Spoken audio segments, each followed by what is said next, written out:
रुको ज़रा देर, फिर चले जाना। नहीं यार अभी नहीं, अभी मतलब बहुत ज़्यादा थक गया और देख ठंड भी बहुत लग रही है। हाँ बेंचो, सॉरी, मतलब मुझे कुछ कहना है और तुम्हें मतलब रुक जाओ थोड़ी देर फिर चले जाना बस। अगर मैंने बोल दिया तो अजीब नहीं लगेगा? लड़की हो के मतलब लड़की हो के लड़के को प्रपोज करना थोड़ा अजीब है ना? अजीब तो है, पर यार प्यार करती हो बोलना तो पड़ेगा। अगर अब भी नहीं बोला तो कभी नहीं बोल पाऊंगी। चलो बोल देती हूँ। I love you. मैं तुम्हें बहुत पसंद करती हूँ।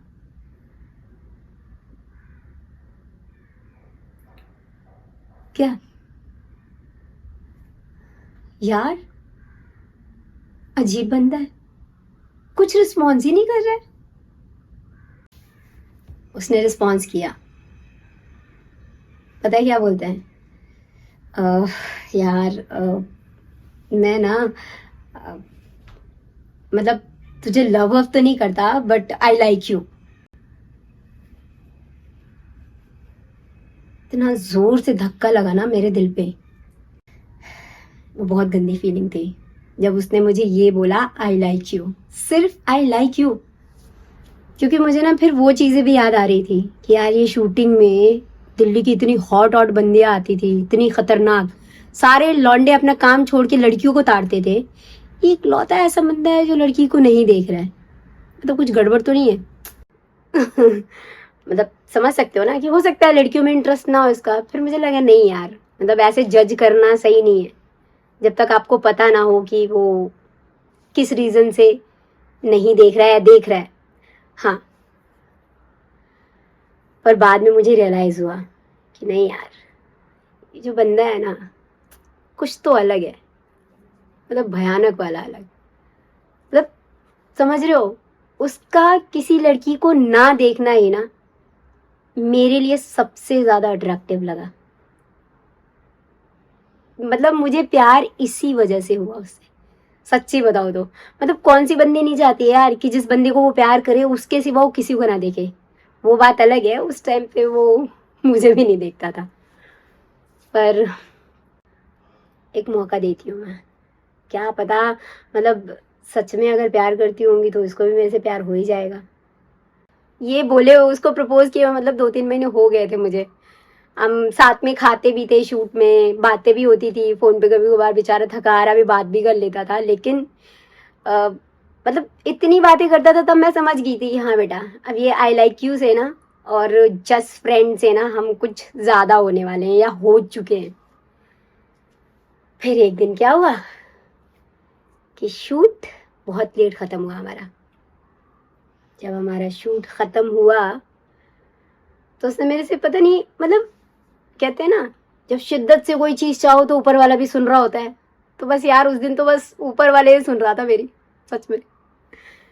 और उसने मेरे से पूछा कि यार काफी लेट हो गया है, मतलब 2-3 बज गए हैं, किधर रुकूं समझ नहीं आ रहा है, होटल में जाने का मन नहीं कर रहा है और गुड़गांव जाना ना मेरे लिए बड़ा। तो मैंने उसको बोला ठीक है चलो मेरे घर। तो कहता है तेरे घर लड़के अलाउ? मैंने बोला लड़के क्या, मतलब लड़के रोज रोज थोड़ी आते जाते रहते हैं, मैं थोड़ी कोई वो करती हूँ।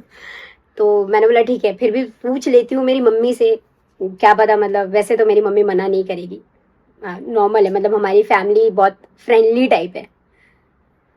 तो वो तो बहाना था, मैंने तो बस मम्मी को फोन किया फटाफट, मम्मी एक फ्रेंड आ रहा है ठीक है। तो मैं बोली कुछ खाना बना के रखूँ? मैंने बोला यार छोड़ो खाना वाना छोड़ो, हम आ रहे हैं क्योंकि हम बहुत लेट हो गए हैं, और कुछ भी बहाना बनाया मैंने। फिर हम गए वहां पे मेरे घर। हाय, वो जो ग्रीन वाली बस थी ना, दिल्ली वाली जो अ, कौन सी होती है, डीटीसी की बस, मतलब जितने मोमेंट में उसके साथ रही ना बस उसका हाथ, मेरा हाथ यूं लगता गया, बस मुझे ऐसा लग रहा था यार ये जो पल है ना वो रुकना नहीं चाहिए। बड़ा मजा आ रहा था, मतलब उस पल में ऐसा लग रहा था ना कि मैं जन्नत में तैर रही हूँ, लिटरली मैं तैर रही थी।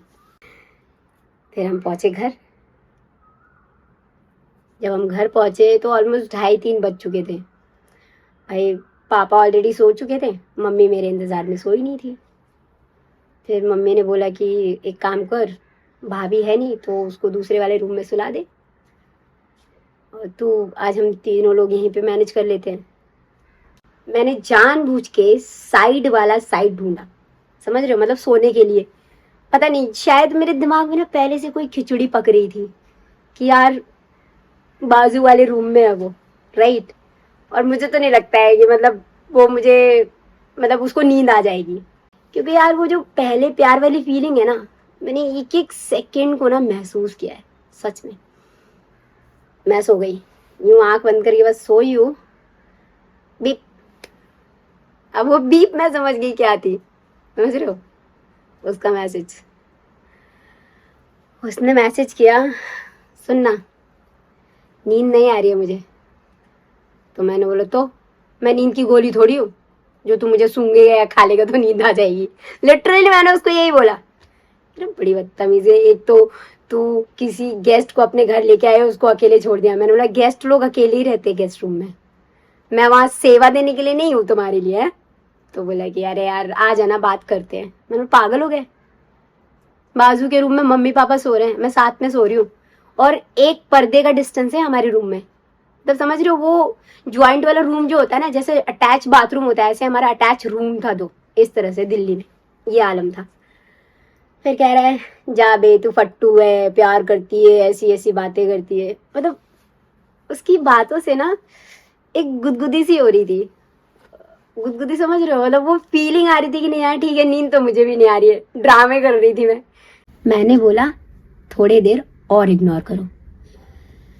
उसके बाद भाई सही बताओ तो नींद तो मुझे आने लगी थी, क्योंकि काफी टाइम हो गया था। बट वो जो एक चुल्ल होता है ना, समझ रहे हो, अभी वो वाली फीलिंग जो होती है ना, जो टीनेज वाली, मतलब मैं टीनेज में नहीं थी बट वो फीलिंग्स मुझे आ रही थी, क्योंकि मैंने टीनेज में प्यार ही नहीं किया था। पहला प्यार तो यही था। मतलब वो कौन सी एज में था, मतलब 22 23 जो भी होता है, मतलब टीनेज से अवे था, समझ रहे हो। और फिर मुझे लगा कि यार ये ऐसे सो जाना अजीब लगेगा ना।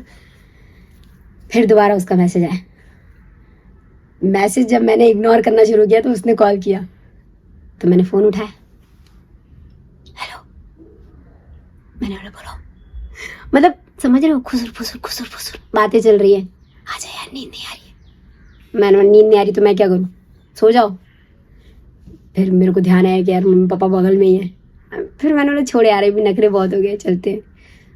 मैं बेड से हौले हौले नीचे उतरी, 3 से 4 बार मम्मी पापा को चेकआउट किया कि भाई जगह तो नहीं है ये लोग।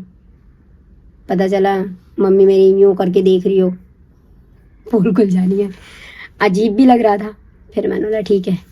पापा तो मेरे मस्त खराटे ले रहे थे, मम्मी पे थोड़ा थोड़ा डाउट रहता है, क्योंकि मेरी मम्मी जो है ना, आप समझ रहे हो, मम्मियाँ है ना, बेटे और बेटी हो दोनों को ही बड़ा डीपली समझती हैं।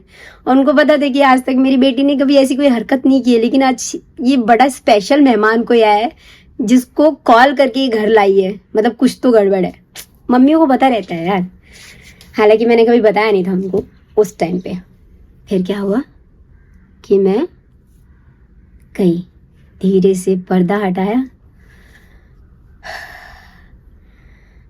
अब सच में मतलब ये जो हार्ट बीट है ना, कसम से भयंकर वाली, मतलब ऐसे चालू हो गई ना, मतलब जैसे जैसे मैं उसके करीब जा रही थी ना, वैसे वैसे हार्ट बीट बढ़ती जा रही है, बढ़ती जा रही है, बढ़ती जा रही है।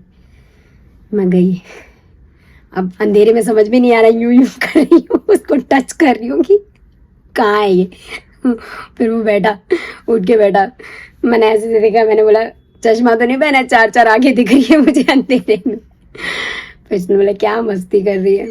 फिर मतलब उसकी आंखों पे जब मैंने यूं हाथ रखा ना, मतलब ऐसा लगा मैंने, उसने ना कहाँ ही हाथ रख दिया है, मतलब दिल पे हाथ रख दिया, ऐसा फील हो रहा था मुझे, पता है। फिर बैठी और ऐसे ऐसे ये हाथ पहने लिटरली मेरे यूं हो रहे थे, यूं हो रहे थे। रीजन क्यों, मम्मी पापा बाजू में सो रहे बेटा, ये ध्यान रखना कुछ गड़बड़ ना हो जाए। फिर हाथ छुड़ाया, फिर भागी, सो रहे हैं मम्मी पापा, सो रहे हैं। फिर धीरे धीरे करके वापस आई, फिर मैं उसके पास बैठी। बोलो क्या हुआ, इसी तरह से बातें चल रही थी हमारी, खुसुर फुसुर, समझ रहे हो आप। और मतलब ऐसा लग रहा था ना कि उसने बोला कि यार एक हक कर ले फिर मुझे नींद आ जाएगी। अब जैसे उसने बोला ना हक कर ले, ये जो दिल का है ना ये मतलब स्पीड जो थी ना मेरी जिंदगी में, इतनी स्पीड में मेरा दिल कभी नहीं धड़का। आई स्वेयर, शायद वो पहला पहला वाला प्यार था, इस वजह से हुआ होगा। मतलब इन जनरली आपको सही बताऊं ना कि वो जो पहली वाली फीलिंग होती है ना, मार्वलस यार, सच में पहली फीलिंग, सच में पहली फीलिंग होती है। आपको समझ नहीं आता कि आप किस दुनिया में हो, और वो दुनिया आपको सब कुछ लगती है उस टाइम पे। फिर दोबारा मैं भागी डर के मारे कि एक मिनट रुक, मम्मी पापा को देख के आऊँ कहीं वो जगह तो नहीं है। तो मैं गई, देख के आई, सो रहे, वापस आई। मैंने लोग के तैयार हुई एकदम मस्त। चल कैसे शुरू करें। ओ गॉड, आप समझ रहे हो, कुछ नहीं करना था, हक करने में मेरी हालत ऐसी टाइट हुई। उस ठंड में जो पसीने छूटे हैं मेरे, लिटरली मतलब आप फील कर सकते हो, अभी वो वाली फीलिंग मेरे को अब भी आ रही है। तो फिर उसने मुझे हक किया।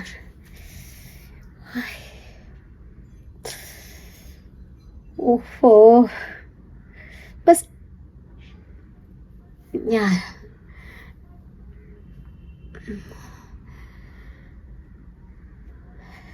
ये जो खामोशी है ना, उस टाइम पे वही हो गया था मेरे साथ।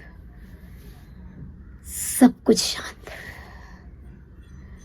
और बस ऐसा लग रहा था कि यार यही है सब कुछ। और फिर आगे का प्रोसेस जो कि बहुत आगे तक नहीं जाने दिया। Of course as you know guys, मम्मी पापा बाजू के रूम में फिर गले लगने के बाद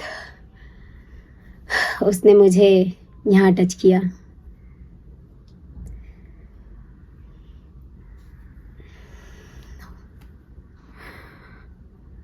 स्पीचलेस, मतलब फिर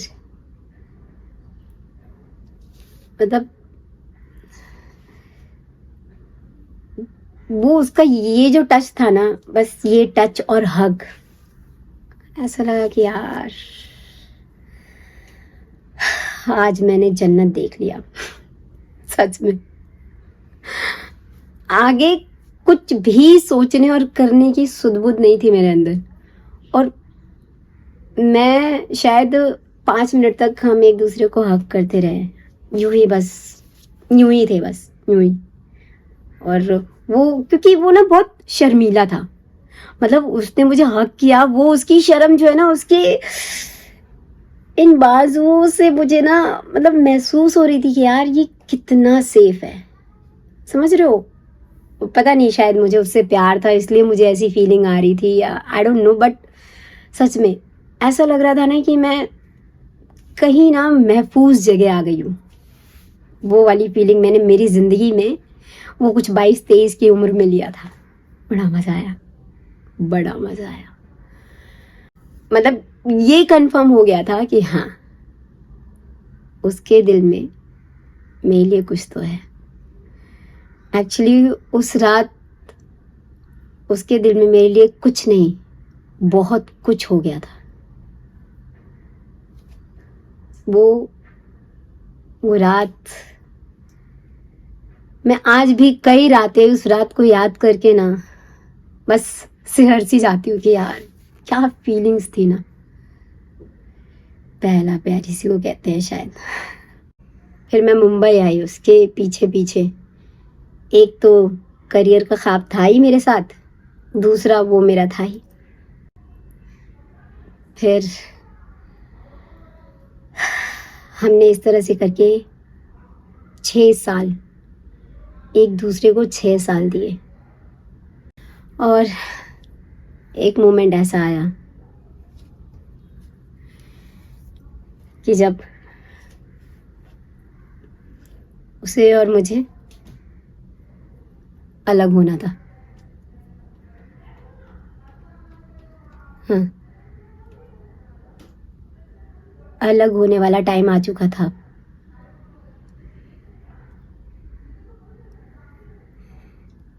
मैं किसी को ब्लेम नहीं करूंगी यहाँ पे, ना उसको ना खुद को। हमारा रिश्ता जितने दिन भी चला, मुझे लगता है उस टाइम का हीर रांझा, लैला मजनू, शीरी फराज जो भी है ना, इन सबको फेल करते हुए हमने वो रिश्ता निभाया है। उसने मुझे प्यार में बहुत इज्जत दी है और मैंने भी उसे प्यार में बहुत इज्जत दी है। एक दूसरे को हमने जिया है और मैं ऊपर वाले से हमेशा शुक्रिया कहती हूँ कि उसने मुझे पहला प्यार उससे करवाया।